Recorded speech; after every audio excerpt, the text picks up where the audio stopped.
Bon, bonjour Nicolas. Bonjour Gilles. Bon, le marathon de La Rochelle, c'est un 10, c'est un duo, mais ça reste quand même le marathon. Ça reste quand même le marathon. Nous, notre politique, elle est sur le marathonien. On a 5700 marathoniens l'an dernier, donc c'est un gros chiffre, on en est content. Après, c'est sûr qu'il fallait, après le 20e anniversaire en 2010, passer le cap des 10 000 coureurs sur marathon, innover, donc avec un 10 km. Puis on a intégré un duo, un marathon à deux. Tout ça pour essayer aussi de contenter des clubs, des associations, de donner accès à tout type de coureurs, quoi. Est-ce qu'on peut dire que la ville de La Rochelle s'est accaparée l'épreuve? Accaparer les Rochelais, sont accaparés l'épreuve, ouais, les Rochelais, Rochelaises.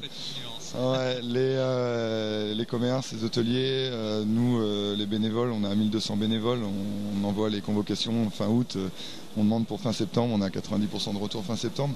Depuis 5-6 ans, c'est sûr que le marathon est ancré dans la ville pour les Rochelais et que on n'est pas une gêne pour la ville, quoi. C'est vraiment accueillir des coureurs de la France entière, parce qu'on a des coureurs qui viennent de tous les départements. Donc c'est vraiment avec la joie de bien les accueillir, quoi.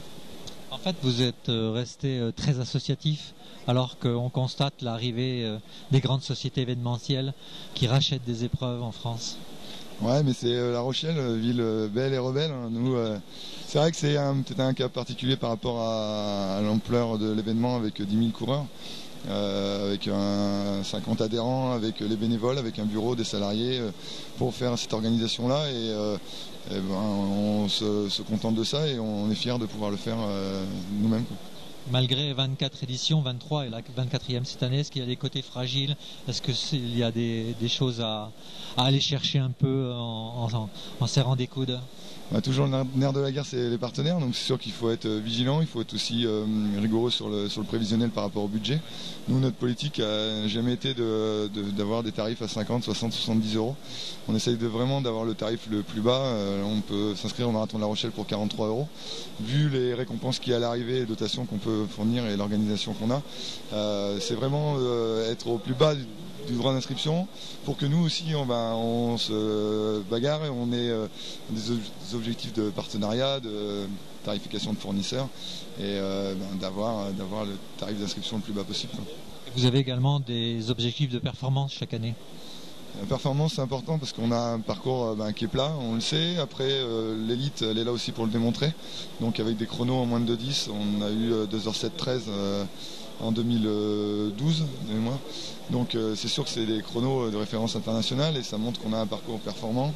Et notre communication, elle est aussi sur venez battre votre record à La Rochelle.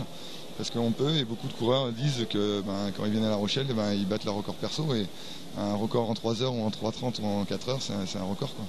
La Rochelle a accueilli beaucoup de coureurs éthiopiens. Dimanche, il y a le plus beau des coureurs éthiopiens qui sera présent à Paris. Qu'est-ce que tu en penses? C'est une bonne chose pour lui, même s'il y a 3-4 ans, il aurait passé le pas, ça aurait été quand même un espoir, ça aurait été mieux.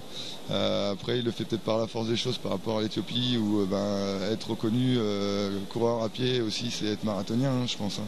Donc, surtout dans son pays, hein. Dans son pays, hein, donc c'est marathonien, et donc forcément, il faut qu'il passe le pas, il faut qu'il y ait la santé aussi et puis le physique pour pouvoir le faire. Donc il y a peut-être 2-3 ans il l'a peut-être pas, donc là on verra bien ce que ça donne. C'est sûr que c'est un premier, donc faut pas non plus je pense même s'il fait 2h06 ça sera très bien.